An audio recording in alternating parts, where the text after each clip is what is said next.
Federal ಕರ್ನಾಟಕಕ್ಕೆ ಸ್ವಾಗತ. ನಾನು ವಿಜಯ್ ಜೊನ್ನಳ್ಳಿ. ಎಲ್ಲರ ಕಣ್ಮನ ಸೆಳೆಯುವ ಬೆಂಗಳೂರಿನ ಪ್ರಖ್ಯಾತ ಲಾಲ್ಬಾಗ್ನ ಫ್ಲವರ್ ಶೋಗೆ ಫಲಪುಷ್ಪ ಪ್ರದರ್ಶನಕ್ಕೆ ನಾನು ನಿಮ್ಮನ್ನು ಕರ್ಕೊಂಡು ಹೋಗ್ತೀನಿ. ಈ ಬಾರಿ ಫಲಪುಷ್ಪ ಪ್ರದರ್ಶನ ಸಾಕಷ್ಟು ಕಣ್ಮನ ಸೆಳೆಯುವ ರೀತಿಯಲ್ಲಿ ವಿಶೇಷವಾಗಿ ಆಯೋಜನೆ ಮಾಡಿರುವಂಥದ್ದು. ಹೆಸರಾಂತ ಸಾಹಿತಿ KP ಪೂರ್ಣಚಂದ್ರ ತೇಜಸ್ವಿ ಅವರ ಬದುಕು ಬರಹ ಕುರಿತು ವಿಸ್ಮಯ ಲೋಕ, ತೇಜಸ್ವಿ ವಿಸ್ಮಯ ಲೋಕ ಥೀಮ್ನ ಅಡಿಯಲ್ಲಿ ಫಲಪುಷ್ಪ ಪ್ರದರ್ಶನ ಆಯೋಜನೆ ಮಾಡಿರುವಂಥದ್ದು. ಫಲಪುಷ್ಪ ಪ್ರದರ್ಶನ ಹೇಗಿದೆ ಅನ್ನೋದು ನಾನು ನಿಮ್ಗೆ ತೋರಿಸ್ತಾ ಹೋಗ್ತೀನಿ ಬನ್ನಿ.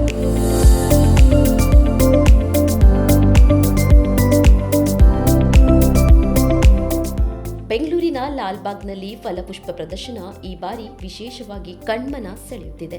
ಗಣರಾಜ್ಯೋತ್ಸವದ ಅಂಗವಾಗಿ ಆಯೋಜಿಸಿರುವ ಫ್ಲವರ್ ಶೋ ಪರಿಕಲ್ಪನೆ ಬಹಳ ಸುಂದರವಾಗಿದೆ.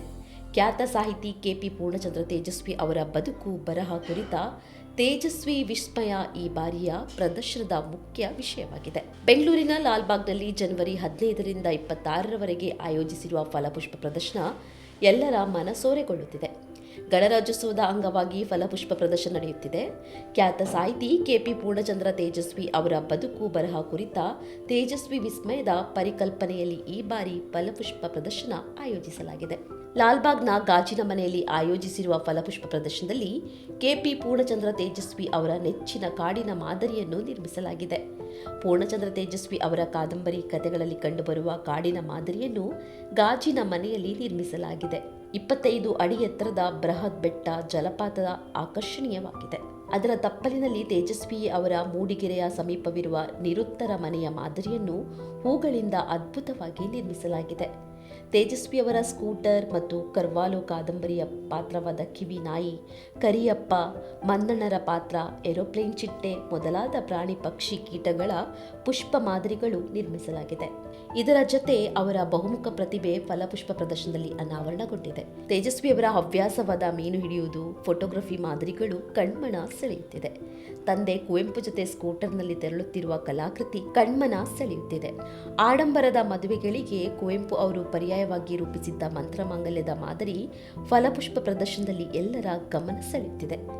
ಶನಿವಾರ, ಭಾನುವಾರ, ಸೋಮವಾರ ರಜೆ ಇರುವ ಹಿನ್ನೆಲೆಯಲ್ಲಿ ಜನ ಕಿಕ್ಕಿರಿದು ಫಲಪುಷ್ಪ ಪ್ರದರ್ಶನ ವೀಕ್ಷಣೆಗೆ ಬಂದಿದ್ರು. ಫಲಪುಷ್ಪ ಪ್ರದರ್ಶನದ ಥೀಮ್ ಹಾಗೂ ವ್ಯವಸ್ಥೆಗೆ ಮೆಚ್ಚುಗೆ ವ್ಯಕ್ತಪಡಿಸಿದ್ರು. ತೇಜಸ್ವಿ ಅವ್ರದ್ದು ತುಂಬಾ ಮುಂಚೆನೆ ಮಾಡಬೇಕಾಗಿತ್ತು ಸರ್. ಈಗಲಾದ್ರೂ ಮಾಡಿದ್ದಾರೆ. ಇಷ್ಟೊಂದು ಒಳ್ಳೆ ಐಡಿಯಾ ಇಟ್ಕೊಂಡು ಅವ್ರಿಗೆ ಇಷ್ಟೊಂದು ಒಳ್ಳೆ ಮಾಡಿದಾಗ ನಾನು ನಿಜವಾಗ್ಲೂ ಒಂದು ಹ್ಯಾಟ್ಸ್ ಆಫ್ ಹೇಳ್ತೀನಿ. ಯಾಕಂದ್ರೆ ಅವರು ತೇಜಸ್ವಿ ನಮ್ಮ ಬರಹನ ಬದುಕನ್ನ ಬದಲಿಸಿದಂಥ ದೊಡ್ಡ ಮಹಾನ್ ವ್ಯಕ್ತಿ. ಅವರಿಗೆ ನಾವು ಇನ್ನೂ ತುಂಬ ಜಾಸ್ತಿ ಗೌರವ ಕೊಡಬೇಕು. ಇದು ಒನ್ ಆಫ್ ದ ಸ್ಟೆಪ್. ಮುಂದೆ ಇನ್ನೂ ತುಂಬ ದಿನ ಸಾಗಲಿ, ಇದೆಲ್ಲ ಎಲ್ಲರಿಗೂ ಪರಿಚಯ ಆಗಲಿ. ನಮ್ಮ ತೇಜಸ್ವಿ ಎಲ್ಲರಿಗೂ ಹೋಗ್ಬೇಕಾದ್ರೆ ಬದುಕು, ಬರಹ, ಚಿತ್ರಕಲೆ, ಪೇಂಟಿಂಗು, ವಿಷಯ, ವಿಶ್ವ ಸಾಹಿತ್ಯ ಪ್ರತಿಯೊಂದನ್ನು ಕನ್ನಡ ತಂದರು. ಕಾಡು ಮತ್ತು ಕಾಫಿ ಅವರ ಪ್ರೀತಿದು ಅದು, ಮತ್ತೆ ನಿರುತ್ತರ ಅವರ ವಿಧಾನ, ಮಂತ್ರ ಮಾಂಗಲ್ಯ. ನನ್ನ ಮಕ್ಕಳಿಗೂ ಮಂತ್ರ ಮಾಂಗಲ್ಯ ಥರನೇ ಮದುವೆ ಮಾಡಿದ್ದೀನಿ. ಇನ್ಸ್ಪೈರ್ ಆಗಿದೆ ಅವರಿಂದ. ಎಕ್ಸಾಕ್ಟ್ಲಿ.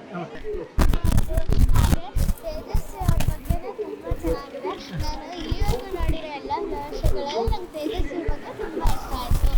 ನನ್ನ ತೇಜಸ್ವಿ ಅವ್ರ ಬಗ್ಗೆ ಇರೋ ನಾಟಕಗಳಲ್ಲಿ ನಂಗೆ ತುಂಬ ಇಷ್ಟ ಆಗ್ಬಿಟ್ಟ ನನ್ನ ತೇಜಸ್ವಿ. ಆ್ಯಕ್ಚುಲಿ ನನ್ನ ಫೇವ್ರೆಟ್ ರೈಟರು. ನಾನು ಅದಕ್ಕೋಸ್ಕರ ಬಂದೆ. ತುಂಬ ಚೆನ್ನಾಗಿದೆ. ತೇಜಸ್ವಿ ಅವ್ರ ಥೀಮ್ ಇಟ್ಕೊಂಡು ಮಾಡಿರೋದು ತುಂಬ ಚೆನ್ನಾಗಿ ಅನಿಸ್ತಾ ಇದೆ. ಸಾಮಾಜಿಕ ಕಳಕಳಿ ಅಂದರೆ ಇವ್ರ ಪುಸ್ತಕ ಓದಿದ್ರೆ ನಮ್ಗೆ ಆ ಥರ ಒಂದು ಮಾರ್ಗದರ್ಶನ ಸಿಗುತ್ತೆ ಅಂತ ಅನಿಸುತ್ತೆ.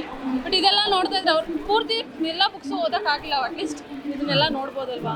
ಚೆನ್ನಾಗಿದೆ ಸರ್. ತೇಜಸ್ವಿ ಅವ್ರದ್ದು ಎಲ್ಲ ಚಿಂತನೆಗಳ ಆಧಾರಿತ, ಅದೆಲ್ಲ ಪ್ರಾಕ್ಟಿಕಲ್ ಚಿಂತನೆಗಳು, ದೂರದೃಷ್ಟಿ ಇರೋ ಚಿಂತನೆಗಳು, ಅದನ್ನೆಲ್ಲ ಇಷ್ಟು ಫ್ಲವರ್ಸಲ್ಲಿ ಹಿಡಿದಿಟ್ಟಿದ್ದಾರೆ. ಭಾಳ ಕಷ್ಟ ಅವ್ರ ಚಿಂತನೆಗಳು ಹಿಡಿದಿಡೋದು, ಆದರೂ ಅವ್ರ ಪ್ರಯತ್ನ ಭಾಳ ಚೆನ್ನಾಗಿ ನಡೆದಿದೆ. ಚೆನ್ನಾಗಿದೆ. ತುಂಬ ಚೆನ್ನಾಗಿದೆ. ಇಷ್ಟ ಆಯ್ತಾ? ಅಪ್ಪ ಅಮ್ಮ ಜೊತೆ ಬಂದಿದ್ಯಾ? ಓಕೆ, ಚೆನ್ನಾಗಿತ್ತೆಲ್ಲ. ಎಲ್ಲ ಇತ್ತಾ?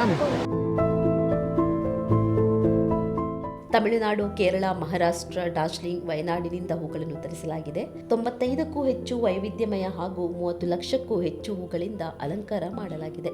ಲಕ್ಷಾಂತರ ಜನ ಆಗಮಿಸುವ ಹಿನ್ನೆಲೆಯಲ್ಲಿ ಮುಂಜಾಗ್ರತಾ ಕ್ರಮವಾಗಿ ಪೊಲೀಸ್ ಬಂದೋಬಸ್ತ್ ಆಯೋಜಿಸಲಾಗಿದೆ.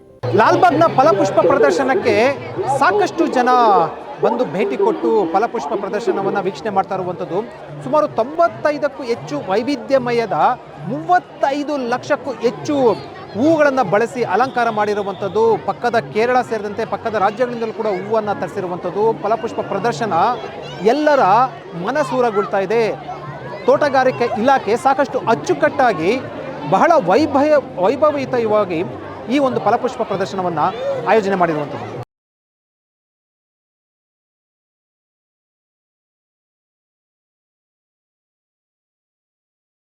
ಹೆಚ್ಚಿನ ಸುದ್ದಿ ಅಪ್ಡೇಟ್ಗೆ ಈಗಲೇ ದ ಫೆಡರಲ್ ಕರ್ನಾಟಕ ಯೂಟ್ಯೂಬ್ ಪೇಜನ್ನು ಸಬ್ಸ್ಕ್ರೈಬ್ ಮಾಡಿ.